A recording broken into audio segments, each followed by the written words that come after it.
नमस्कार, मैं हूं सुरभि शिरपुरकर और आप देख रहे हैं न्यूज़ 18 इंडिया।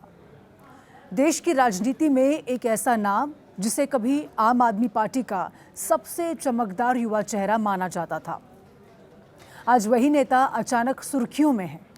लेकिन वजह उसकी उपलब्धियां नहीं, बल्कि पार्टी के भीतर उसकी बदलती हुई स्थिति है। हम बात कर रहे हैं राघव चड्ढा की। आम आदमी पार्टी ने उन्हें राज्यसभा में डिप्टी लीडर के पद से हटा दिया है और उनकी जगह अशोक मित्तल को जिम्मेदारी सौंप दी गई। इतना ही नहीं, पार्टी की ओर से ये भी संकेत दिया गया है कि उन्हें अब राज्यसभा में पार्टी कोटे से बोलने का मौका भी न दिया जाए।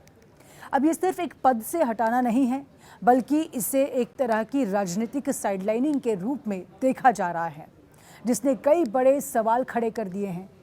और यही वो मोड़ है जहां कहानी और भी इंटरेस्टिंग हो जाती है और गंभीर भी।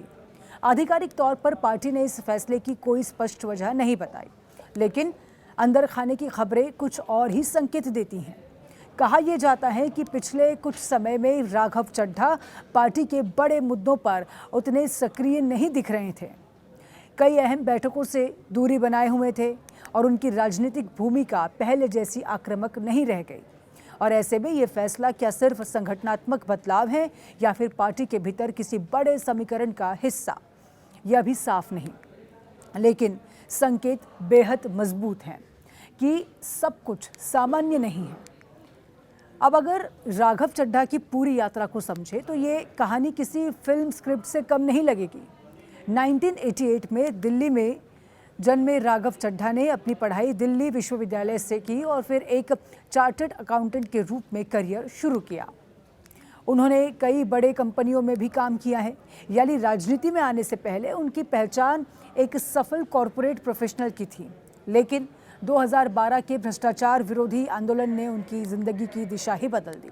अरविंद केजरीवाल के साथ जुड़कर राघव ने न सिर्फ आंदोलन में हिस्सा लिया, बल्कि दिल्ली लोकपाल बिल की ड्राफ्टिंग में भी भूमिका निभाई। और यही वो समय था जब उन्होंने आम आदमी पार्टी के साथ अपनी राजनीतिक पारी की शुरुआत की। धीरे धीरे राघव चड्ढा पार्टी के सबसे भरोसेमंद और आक्रामक प्रवक्ताओं में शामिल हो गए। टीवी डिबेट्स में उनकी उपस्थिति, उनकी तेज बोलने की शैली और मुद्दों पर पकड़, इन तमाम मुद्दों ने उन्हें पार्टी का पोस्टर बॉय बना दिया।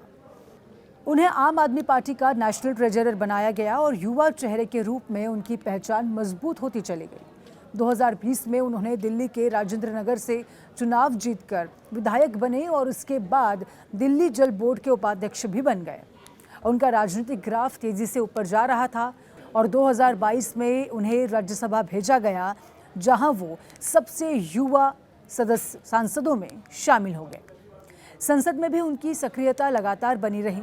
उन्होंने मेंस्ट्रुअल हाइजीन, गिग वर्कर्स के अधिकार, सरपंच पति जैसी सामाजिक समस्याओं से लेकर बैंक पेनल्टी और टैक्स सिस्टम जैसे आर्थिक मुद्दों को जोरदार तरीके से उठाया। उनकी छवि एक ऐसे युवा नेता की बन रही थी जो न सिर्फ आक्रामक हैं बल्कि मुद्दों पर भी पकड़ रखता हो। लेकिन इसी दौरान उनके करियर में कुछ विवाद भी आए जिन्होंने उनकी छवि को झटका दिया। 2023 में उन्हें राज्यसभा से सस्पेंड किया गया, जब उन पर आरोप ये लगा था कि उन्होंने बिना अनुमति के सांसदों के नाम एक प्रस्ताव में शामिल किए। इसके अलावा पंजाब में अधिकारियों को लेकर भी कुछ विवाद सामने आए। हालांकि उन्होंने इन सभी आरोपों को नकारा, लेकिन ये साफ था कि उनका सफर पूरी तरह से आसान नहीं रहा। राघव की पर्सनल लाइफ भी हमेशा चर्चा में रही। बॉलीवुड अभिनेत्री परिणीति चोपड़ा से राघव की शादी हुई और शादी ने उन्हें और भी ज्यादा सुर्खियों में ला दिया।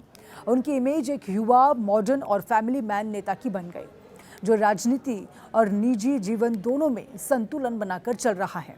लेकिन अब जो स्थिति सामने आई है वो उनके राजनीतिक भविष्य पर बड़ा सवाल खड़ा करती है। एक तरफ उनका पद छीना जाना, दूसरी तरफ संसद में बोलने के मौके पर रोक की चर्चा और तीसरी तरफ पार्टी के भीतर उनकी घटती सक्रियता। ये तीनों संकेत मिलकर एक गंभीर राजनीतिक बदलाव की ओर इशारा करते हैं। ये सिर्फ एक संगठनात्मक फेरबदल नहीं रखता, बल्कि ये एक ऐसा मोड़ हो सकता है जहां से राघव चड्ढा की राजनीति नई दिशा ले सकती है या फिर चुनौतियों का दरवाजा भी शुरू हो सकता है। राजनीति में उभरना जितना मुश्किल होता है उससे कहीं ज़्यादा कठिन होता है उस ऊंचाई को बनाए रखना। राघव चड्ढा की कहानी आज उसी मोड़ पर खड़ी है। कभी पार्टी का सबसे चमकता हुआ चेहरा रहे इस नेता के लिए ये वक्त एक ऐसा परीक्षा जैसा है। देखने वाली ये बात होगी कि क्या वो इस स्थिति से वापसी करते हैं और खुद को फिर से स्थापित करते हैं, या फिर ये फैसला उनके राजनीतिक करियर का टर्निंग पॉइंट साबित होता है।